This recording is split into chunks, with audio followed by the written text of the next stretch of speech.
voy a comenzar a explicarles un poco brevemente la historia de la hermandad, aunque me voy a basar, como bien ha dicho Mari Carmen, en un trabajo antiguo ya.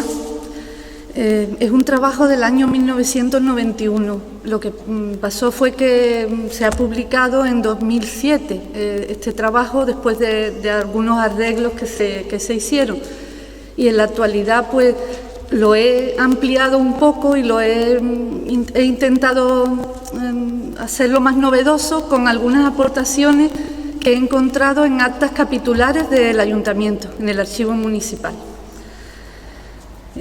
Voy a presentarles, como les digo, este estudio que realicé ya hace 25 años y se llamaba Tres congregaciones en torno a la Virgen de los Milagros del Puerto de Santa María, como bien ven ustedes en la proyección. Este trabajo lo había dividido en varias partes. La primera hablaba de las denominaciones que tuvo la Virgen, la imagen de la Virgen de los Milagros, que fue llamada Santa María del Puerto en una época y también en otra época Virgen de los Milagros, Nuestra Señora de los Milagros, y también indistintamente en otro momento fue conocida con los dos nombres. Pero ese tema pues ha sido estudiado por otros historiadores y otros investigadores tan reconocidos como don Luis Suárez, que está aquí presente, o también por don Manuel González Jiménez de la Universidad de Sevilla. Entonces no voy a extenderme en ese tema, que recientemente ha tratado también Luis Suárez en las jornadas de la Cátedra Alfonso X el Sabio. Les voy a contar simplemente las menciones. Voy a pasar las menciones que ha habido a la Virgen de los Milagros, identificada como Santa María del Puerto en época alfonsí, en los protocolos del Archivo de Jerez. Por ejemplo, las primeras menciones sobre Santa María del Puerto fueron las de estos protocolos, en los que se cita a Leonor Fernández, mujer de Fernando García, albañil, vecino de la Colación de San Mateo de Jerez, que dejó en su testamento 2 mandas para el ornamento del altar de la Señora Santa María del Puerto y otra para la propia imagen. Esto fue en 1414. Ya en esa época la llamaban Santa María del Puerto. También en esa misma documentación del Archivo de Protocolos de Jerez se nombra a los hermanos de Nuestra Señora Santa María del Puerto. Por primera vez se nombra a una hermandad o a una congregación que podía ser el germen quizás de la hermandad actual, aunque no hay más datos ni más documentos que puedan aportarnos ninguna información sobre ello. Solamente tenemos este dato en los protocolos de 30 de julio de 1489. Y la primera mención sobre la Virgen de los Milagros, en las notas del escribano portuense Hernando de Carmona de Jerez, que están también en Jerez, son las del testamento de Elvira Peláez, fechado en 1484, y por el cual dejaba una manda a la Virgen de los Milagros de unas delanteras con orillas de grana. Mención más antigua de la vocación de la Virgen de los Milagros que hemos encontrado. Aquí ven ustedes la imagen, la cabeza de madera, como ven ustedes, de la Virgen de los... Ay, perdón, que la he pasado. De la imagen actual. Y también quería hablarles muy brevemente de la otra vocación, que es la Virgen Santa María la Blanca o Santa María de Sidueña, que fue encontrada emparedada en el castillo después de las obras que se hicieron en el año 1934, solo para distinguirla de ella, que son 2 imágenes de época alfonsí también, las 2 son del siglo XIII, porque han sido analizadas. Esta fue analizada por Javier de Lucas, el técnico del Archivo Municipal, del Museo Municipal, y también se probó que era de época alfonsí. Aquí tenemos unas imágenes del grabado, del dibujo de Vingaerde de 1567, donde ven el castillo y la iglesia. Aquí una imagen antigua también del castillo. Y la primera noticia de la hermandad, como les he dicho, era de 1489, la de los hermanos de esa congregación, que no tenemos más datos sobre ellos.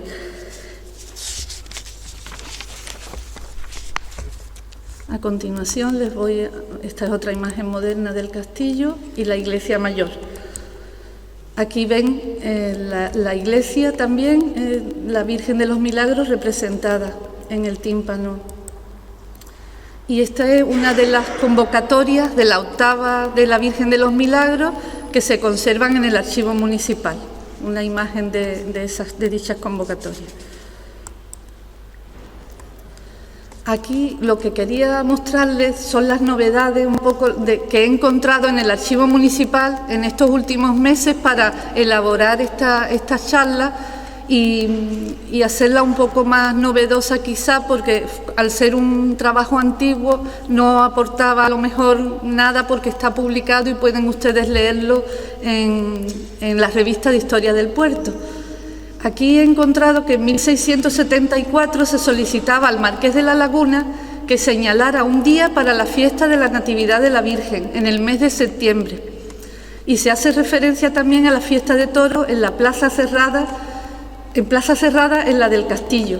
Aquí tenemos las dos páginas de actas capitulares, una con la fiesta, con el día de la fiesta, que todavía parece que no estaba señalado en 1674, y esta segunda página es la de la corrida de toro, aunque ya había también referencias a corridas de toro o a espectáculos taurinos en 1607 que aparecen en actas capitulares relacionadas, esas corridas. Estas son de 1674. Luego quería también hablarles de un poco de la capilla y de Filiberto de Saboya, que saben ustedes que fue el patrón, ¿no?, el primer patrón al que se le concede en este momento el patronajo en 1620. Voy a contarles brevemente, en resumen, el culto a la Virgen de los Milagros que, como ven, ya existía en el siglo XV. Lo hemos visto a través de las mandas testamentarias y de los protocolos notariales. Asimismo, en el siglo XVI ya se empieza la construcción de la Puerta del Sol de la Iglesia Mayor Prioral bajo el patrocinio del duque de Medinaceli, Juan de la Cerda, y fue el que mandó hacer la portada retablo conocida como Puerta del Sol, que vimos anteriormente en la diapositiva. El culto no había decaído en esos años como afirmara Hipólito Sancho, es lo que yo había llegado a esa conclusión, porque, por lo tanto, en la primera mitad del XVI, el duque Juan de la Cerda, al estar tan vinculado a la Iglesia Mayor Prioral y a su patrona, este hecho entraría en contradicción con lo que habían dicho Juan José Iglesias, por ejemplo, sobre el escaso apoyo de los duques de Medinaceli a la Iglesia y a la Virgen en la primera mitad del siglo XVI. Los siguientes duques de Medinaceli, después de algunos periodos en los que apoyaron más a las órdenes regulares, decía Juan José Iglesias, volvían a vincularse con la ciudad y con su iglesia desde 1641 a 1700. ¿Cómo funcionaba la hermandad en este momento? Ya que existe el primer libro de cabildos de la Hermandad y Cofradía de Nuestra Señora de los Milagros, que abarcaba el periodo de 1606 a 1661, se puede conocer gran parte de la historia de esta hermandad. La mayoría de los hermanos eran clérigos en estos momentos. Cada año solía haber de 1 a 3 reuniones de cabildo de la hermandad para elección de cargos y para preparar la fiesta de la Virgen de los Milagros. La participación del cabildo municipal en la festividad de la Virgen de los Milagros aparecía regulada por primera vez en las constituciones de la cofradía en 1605, pues aunque estas constituciones no se han conservado, sí se hace referencia a ello en el libro de actas capitulares del archivo municipal. El Cabildo Municipal se asocia desde 1607 con la hermandad para celebrar las solemnidades de las fiestas religiosas, alternándose cada año en la organización y el pago de dichas fiestas. De ello hablará Jesús González Bertrán en una próxima charla, aportando también de todo ello, como hizo en el año 91, porque fue también un trabajo de aquel momento. En cuanto a la capilla, como les decía, esta foto de Filiberto de Saboya, la capilla se edificó en un solar muy amplio a la cabecera de la nave del Evangelio de la Iglesia, que por encontrarse en el cementerio de ella podría ampliarse sin dificultades. Eso lo dicen las actas de la hermandad. Para realizar la obra se disponía de las limosnas de los fieles, pero estas limosnas no fueron suficientes. Entonces se trató con el Papa la concesión de una indulgencia plenaria para que eligiesen sepultura en la capilla o que las misas que en ella se celebrasen fuesen de las llamadas de ánimas, o finalmente que en todas las fiestas de Nuestra Señora y en Pascua del año se ganase el jubileo en la capilla. No llegaron a conseguir dinero para ella y solo les quedó crear una cofradía y conseguir terminar la capilla y aumentar el culto. En 1612, la plata de las campanas de la Virgen se usó para costear las obras. En agosto de 1612 se acordó empezar la fábrica de la capilla, encargándose de ella a José Martín, albañil y vecino de Jerez. El clero de la Iglesia Mayor era el propietario de esta capilla. En 1620 concluyeron las obras y se pensó en la posibilidad de nombrar al patrono que costease la decoración y diera importancia y prestigio a esta cofradía y sirviera para atraer más al pueblo a la iglesia, a que se aumentara el culto de la Virgen. Y este fue Filiberto de Saboya. Era príncipe generalísimo de la Mar y gran prior de San Juan en los reinos de Castilla y León, y había estado en el puerto y mostrado su devoción a la Virgen. Sebastián Benítez Negrete, que fue un clérigo de este momento, fue el encargado de escribir al príncipe ofreciéndole el patronato y el cañón de la cofradía para enterrar a sus criados o a los que él deseara, y también para dedicarle una fiesta en su honor cada año, o bien el mismo día 8 de septiembre o el domingo siguiente. Las referencias documentales sobre la primera hermandad desaparecen en la documentación consultada a partir de 1650 y solo aparecerán en el libro de actas capitulares del Ayuntamiento de 1735, en el que se dice que sería conveniente restablecer la Cofradía de los Milagros. O sea que desde 1606 hasta 1650 hay datos en el libro de actas, pero en el 50 ya desaparece toda referencia a ella. Hipólito Sancho nos decía que la hermandad no pudo subsistir más tiempo que el que duró el apoyo exterior, ya fuera porque los gastos habían sido muy elevados y desbordaron todas las posibilidades económicas de la hermandad, o porque algo alejase a los fieles de ella. Esta sería la Hermandad de los Milagros, que se llamaba. Luego, a raíz ya en el siglo XVIII, surgieron dos congregaciones más. Una era el Rosario de Esclavas de Nuestra Señora de los Milagros. De ella procede la hermandad actual, del Rosario de Esclavas de Nuestra Señora de los Milagros.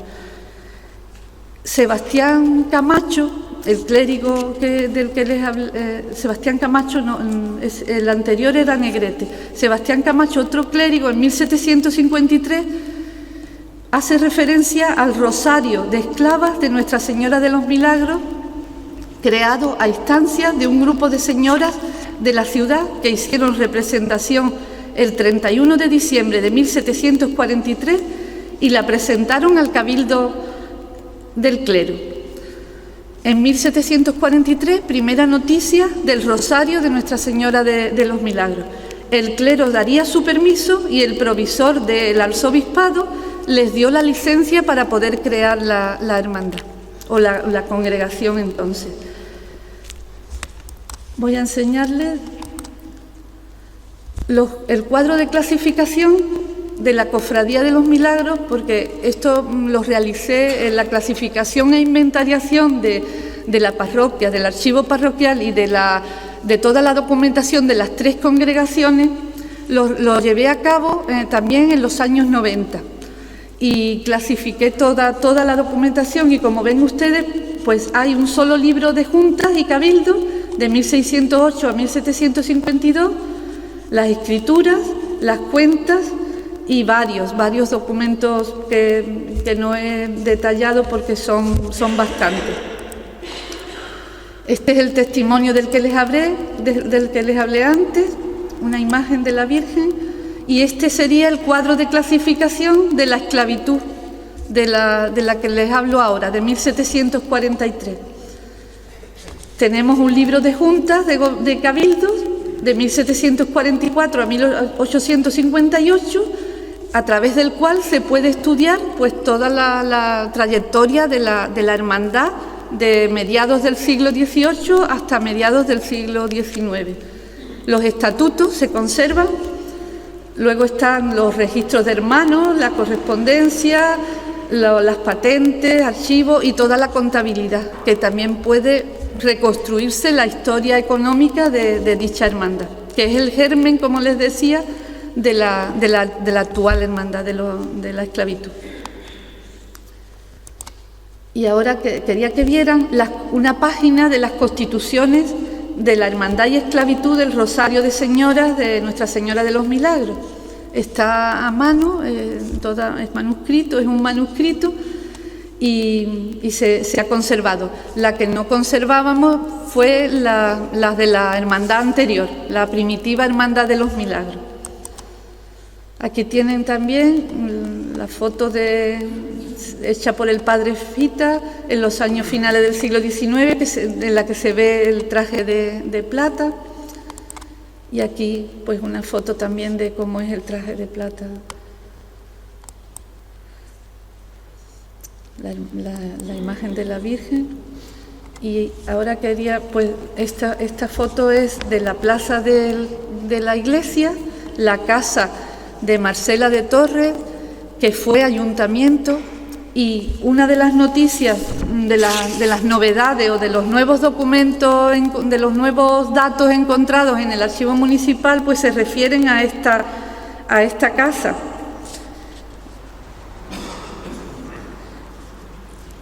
En actas se dice que se adorne toda la casa, el edificio que era entonces ayuntamiento. Este edificio fue ayuntamiento desde 1734 hasta 1842. En 1842 pasó al Instituto Santo Domingo y anteriormente, antes del 42, el ayuntamiento estuvo en la aduana, en la casa de la Plaza de Colón de los Bizarrón y anteriormente en el castillo.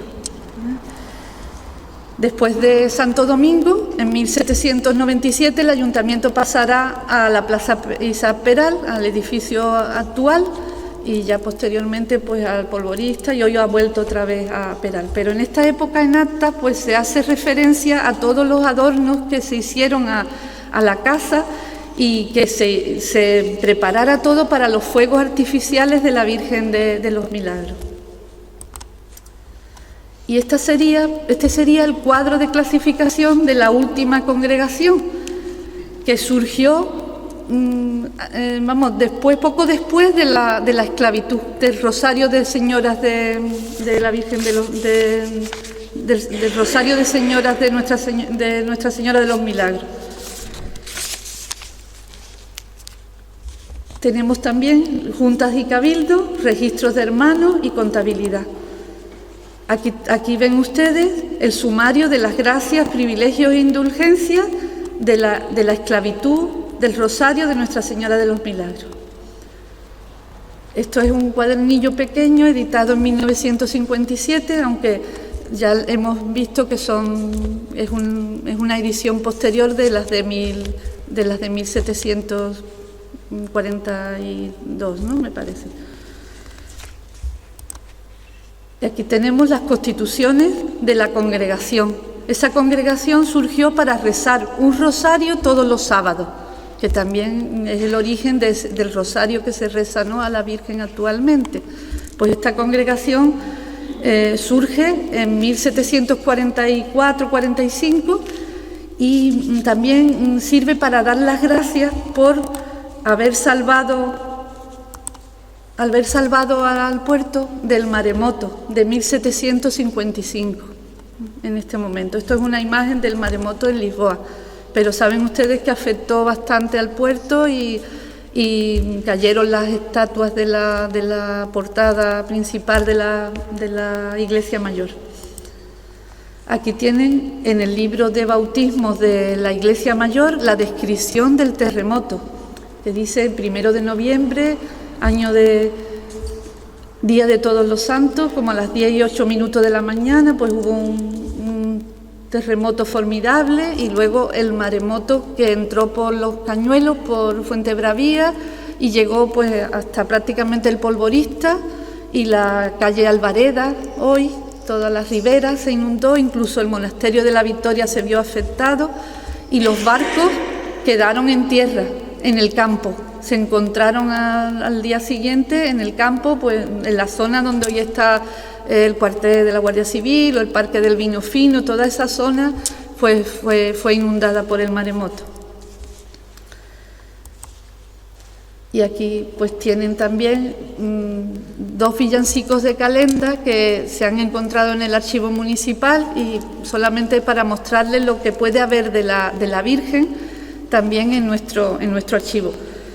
Hay referencias en el archivo a las andas de plata, que en 1781 el ayuntamiento se ofrecía a contribuir con 1/3 del costo de la colocación de dichas andas de plata de la Virgen. Y en 1851 encontramos en fiestas religiosas el expediente de conclusión de otras andas de plata, las posteriores, porque las primeras creo que fueron destruidas, ¿no?, en una de las invasiones. Hay referencias también a acciones de gracias o Te Deum por parte de los hermanos. Acción de gracias por el final de la epidemia de calentura en 1784, o en 1792 la ciudad acuerda que se pague del fondo de propio el costo de una rampa construidos para bajar y subir a su camarín a la imagen de la Virgen. Todo esto está en actas capitulares y son pues nuevas aportaciones, y además a partir de actas capitulares también pueden estudiar o reconstruir también un poco la historia hay pocos datos, pero algunos pueden ser útiles para la propia hermandad.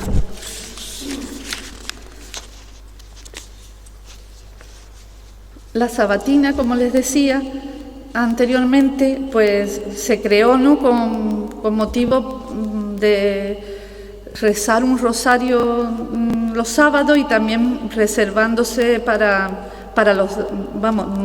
agradeciendo que la Virgen de los Milagros reservara a la ciudad del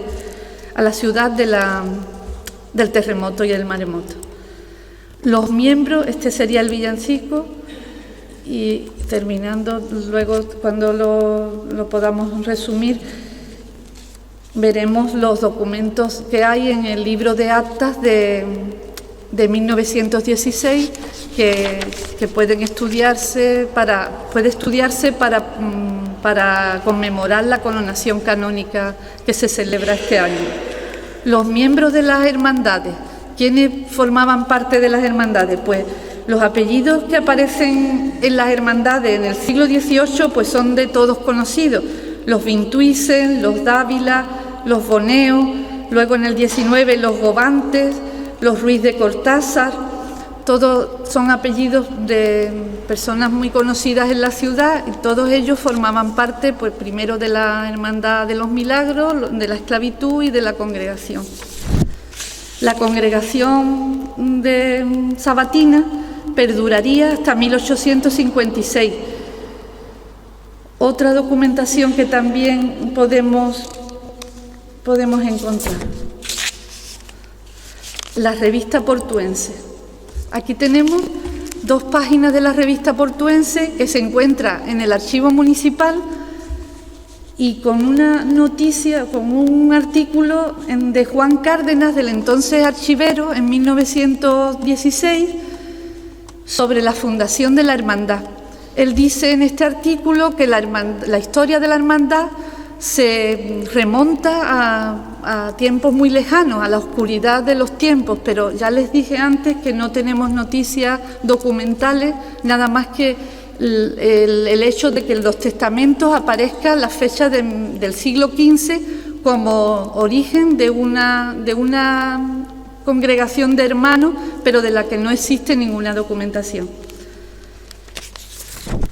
Y solo quería recordarles que además de las exposiciones que va a organizar la hermandad, en el archivo también se está preparando otra exposición sobre la documentación, toda esta documentación que les he mostrado y alguna más que hay en relación con la Virgen de los Milagros, que podrá ser inaugurada a finales de mayo o en junio quizás, y que todos están invitados a verlo.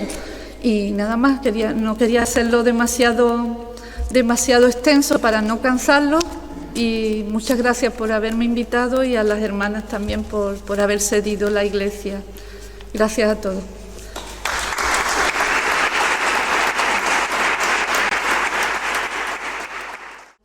Las dos, congregaciones de la Congregación Evangélica de Santo Rosario y la sabatina, su función principal es rezar el rosario.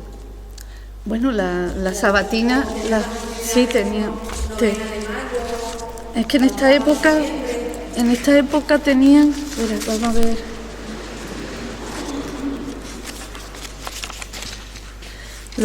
Por ejemplo,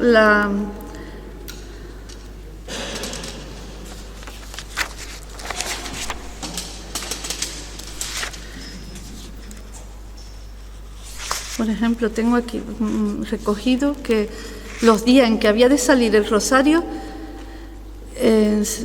se recogen en el capítulo 13 de las Constituciones de la hermandad, y se detallaba que las tardes de los domingos y los días festivos del año se cantará por la calle y, no habiendo impedimento, se rezará en la capilla. Luego celebraban la novena anual a la Virgen, que en la fiesta principal de la esclavitud era el último domingo de su octava, es decir, el 12 de septiembre, festividad de la Natividad de María.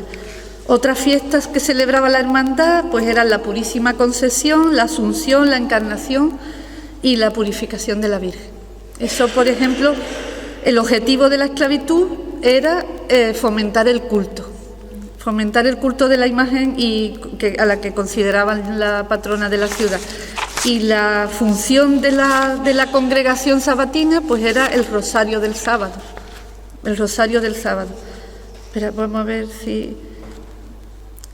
Y también fijó 4 fiestas al año, y al igual que la esclavitud, la sabatina subsistía de las limosnas, y pues no hay ningún otro dato en las constituciones que nos expliquen qué otras funciones podían tener. No, siguen por separado. Se extingue en 1856 esta, y la otra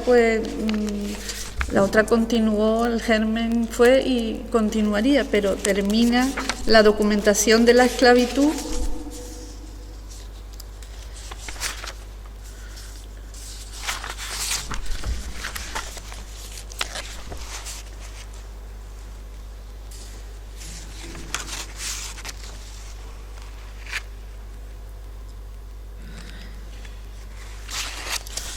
No hay datos de la esclavitud, pero nunca se unen las dos.